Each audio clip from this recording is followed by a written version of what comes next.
always say about marketing is there's no way around it. You can't just suddenly hack your way to being a big, well-known global brand. That you have to actually do all the things.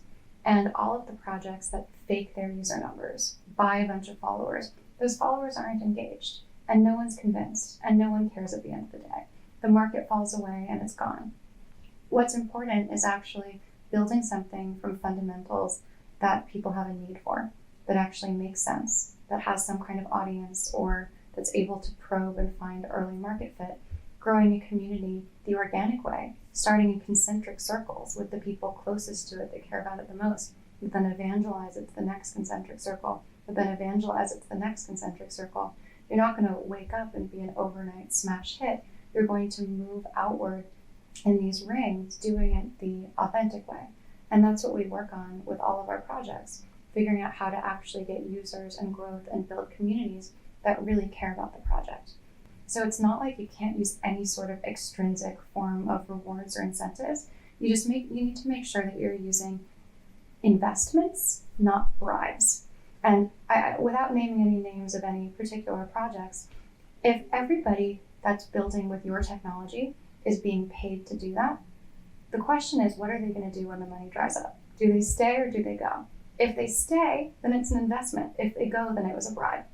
What do you think some of the subsectors of Web3 are that are most promising? Obviously, folks talk about gaming a lot in big brands, but are there any niches that you're just excited about besides those macro sort of trends? Yes, and I'll talk your ear off about them. There's memberships, rewards, and loyalty. Sure. And we're super excited about that. The blockchain's the best CRM known to humankind. You just get direct buying behavior. You don't have to store anyone's private data. You can retarget people on the same platform. We have lots of big companies that are about to be launching that.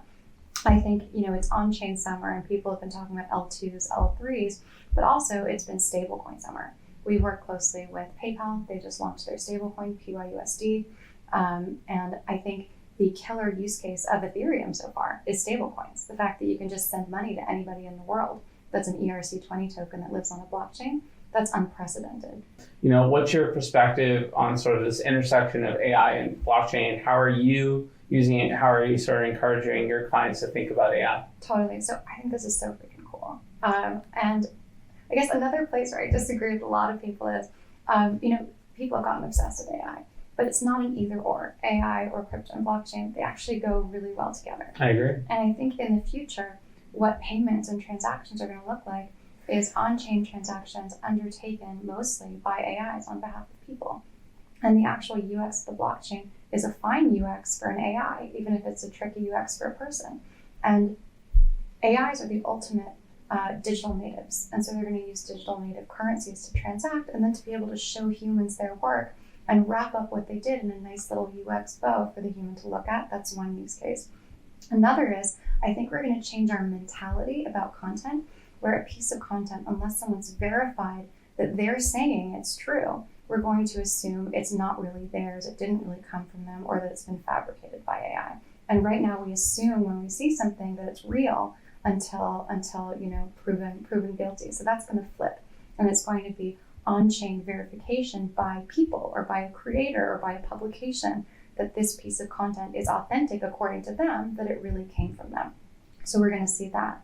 I think also these proof of humanity projects are really interesting. We're going to get so overwhelmed with content on the internet that we're going to need to flag somehow that we're human.